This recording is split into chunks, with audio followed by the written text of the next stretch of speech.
हरे कृष्णा, राधे राधे। भगवान श्री कृष्ण आप सभी की मनोकामना पूरी करे और आज का दिन आपका शुभ हो।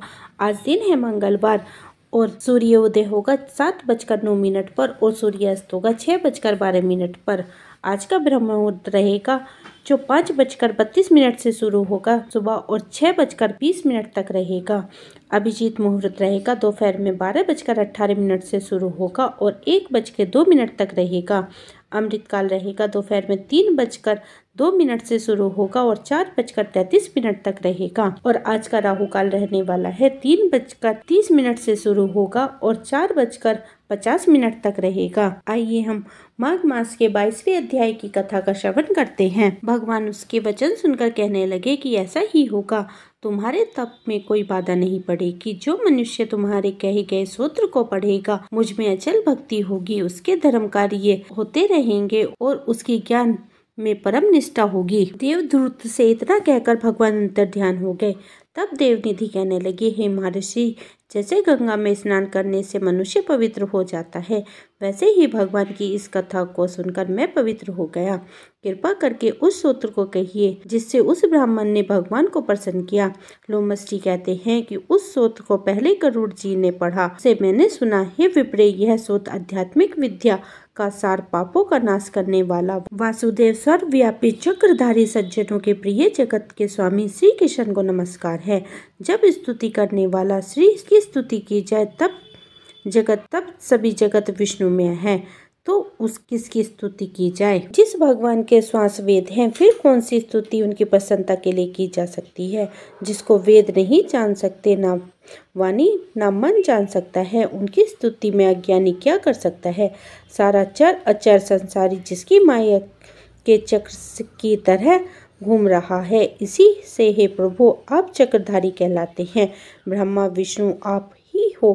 सारे संसार को उत्पन्न करने वाले ब्रह्मा को भी आप उत्पन्न करने वाले हो। सब जीव शरीर को धारण करते हैं, तब उसमें ज्ञान उत्पन्न होता है। तुम सब सुखों के दाता हो, इसमें कोई संदेह नहीं है। आपसे संपूर्ण सुखों को देने वाली बुद्धि प्राप्त होती है। आप ही 5 कामेंद्रिय, 5 महाभूत तथा मन की विदित भाव हो। ब्रह्मा विष्णु रुद्र की कल्पना से आप संसार की कल्पना इसी प्रकार करते हो जैसे पिता पुत्री की। कवियों में जो रूप शोभा देता है, उस निर्गुण विष्णु भगवान को मैं नमस्कार करता हूँ, जिसमें ज्ञान रखने से श्रुतियों में कहे हुए कर्मों का फल कर्मों को लोग करते हैं, उस परम ब्रह्म को मैं नमस्कार करता हूँ। मैं उस सत्य रूप हरि को, जिसको योगी लोग सब प्राणियों में आत्म रूप से देखते हैं, उपासना करते हैं, जिसको आदित्य कहते हुए गाते हैं और यज्ञ करते हैं, उस माधव भगवान को मैं नमस्कार करता हूँ।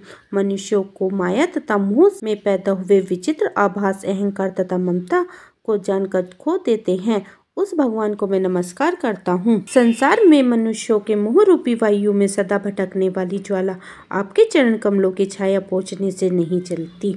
जिसके स्मरण मात्र से मोह, अज्ञान, रोग दुख दूर हो जाते हैं, उस अनंत रूप को मैं नमस्कार करता हूँ।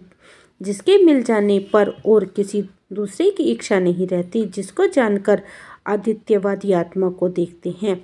यदि विष्णु शब्द का अर्थ और उसके विषय का ज्ञान एक ही होता है, तो इस सत्य से हे माधव, इस संसार की माया में फंसकर तेरे ही ध्यान में रत रहता है। यदि वेदांत दर्शन में भगवान सारे संसार में व्यापक हैं, तो इसी सत्य में भगवान में भरी निर्विघ्न भक्ति हो, जो बीज नहीं है तो भी बिना बीज के स्वयं विद्वान है, सो वह विष्णु भगवान रूपी रंग से हमारे बीज के टुकड़े टुकड़े को, जो सृष्टि स्थिति तथा लय के लिए ब्रह्मा विष्णु महेश 3 रूप धारण करते हैं और कार्य में रत, रज और तम, इन तीनों गुणों में विद्वान है, वह भगवान मुझ पर प्रसन्न हो। जो प्राणियों के हृदय रूपी मंदिर में निर्मल देववास करते हैं, वह भगवान मुझ पर प्रसन्न हो। जो अविद्यापूर्ण संसार का त्याग करता है, जग में आप हो, आपका बनाया हुआ विश्व आनंद कराता है, आपके त्याग करने पर अपवित्र हो जाता है, उसका साथ करना पर भी तुम बिना साथ के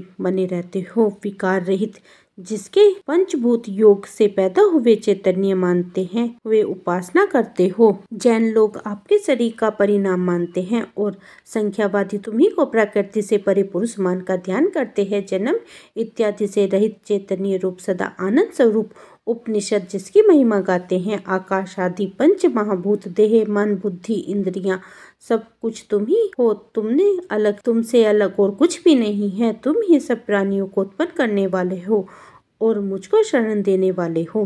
तुम अग्नि रवि इंद्र, होम मंत्र क्रिया तथा फल सब तुम ही हो। कर्म के फल देने वाले बैकुंठ में तुम्हारे सिवा कोई नहीं है। मैं तुम्हारी शरण में हूँ। सब प्राणियों के हेतु तथा उनको शरण देने वाले तुम ही हो। जैसे युवा पुरुष को युक्ति में और युक्ति को युवा में प्रीति होती है, वैसी मैं तुमसे प्रीति करता हूँ और मेरी प्रीति तुम ही हो। जो पापी भी आपको प्रणाम करता है उसको यमदूत ऐसे नहीं देखते जैसे उल्लू सूर्य को। प्रत्येक पाप मनुष्यों को उस समय तक ही सुख देता है जब तक वह आपके चरण कमलों का सहारा नहीं लेता, जिसको गुण जाति और धर्म का स्पर्श नहीं कर सकते तथा गतियां भी स्पर्श नहीं करती, जो इंद्रियों के वशीभूत नहीं है, जिसका बड़े बड़े मुनि लोग साक्षात्कार नहीं कर सकते।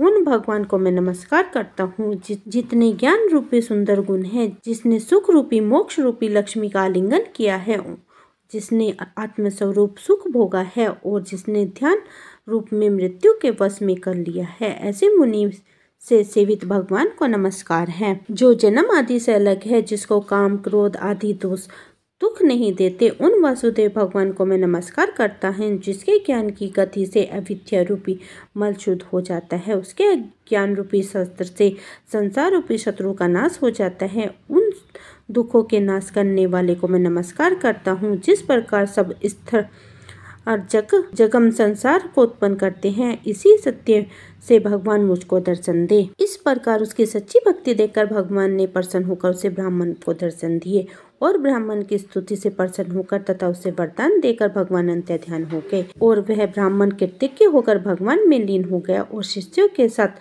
शोध पढ़ते हुए तपोवन में रहने लगा। जो कोई शोध को पढ़ता अथवा सुनता है, उसकी बुद्धि पाप में नहीं लगती और न ही बुरे फल देती है। उसके कीर्तन से मनुष्य की बुद्धि मन तथा इंद्रिय स्वस्थ होती हैं। जो भक्ति पूर्वक इसके अर्थ का विचार कर इसका जप करता है, वह वैष्णव पद को प्राप्त होता है। इसको हमेशा पढ़ने से मनवांछित कार्य की सिद्धि हो जाती है। मनुष्य सुपुत्र पाता है तथा धन परिक्रम और चिरायु प्राप्त करता है। इसके पाठ से बुद्धि यश कीर्ति ज्ञान तथा धर्म बढ़ते हैं। दुष्ट ग्रह से शांति होती है। यह व्यचारी वैनिष्ठों को दूर करता है, दुर्गति से ताड़ता है। इसको पढ़ने से सिंह वैद चोर भूत देव पिशाच और राक्षस का भय नहीं रहता। जो भगवान का पूजन करके इस स्तोत्र को पढ़ता है, वह पापों से ऐसे ही अलग रहता है जैसे जल पंख में कमल। इस स्तोत्र को 1 काल 2 काल या 3 काल पढ़ता है, वह अक्षय फल प्राप्त करता है। जो मनुष्य प्रातःकाल इस स्तोत्र का पाठ करता है, वह इस लोक और परलोक में अक्षय सुख पाता है। देवदूत का बनाया हुआ यह स्तोत्र भगवान को अत्यंत प्रिय है और भगवान के दर्शन कराने वाला है। योग सागर नाम का यह स्तोत्र परम पवित्र है। जो कोई भक्ति पूर्वक इसको पढ़ता है, वह विष्णु लोक को जाता है। अब पिशाच मोक्ष की कथा कहते हैं। बोलिए कृष्ण भगवान की जय। इसी के साथ हमारा 22वां अध्याय संपूर्ण हुआ। उम्मीद है आपको मेरी ये वीडियो पसंद आई होगी। अगर पसंद आई है तो लाइक कीजिए और चैनल पर पहली बार आए हैं तो चैनल को सब्सक्राइब कीजिए।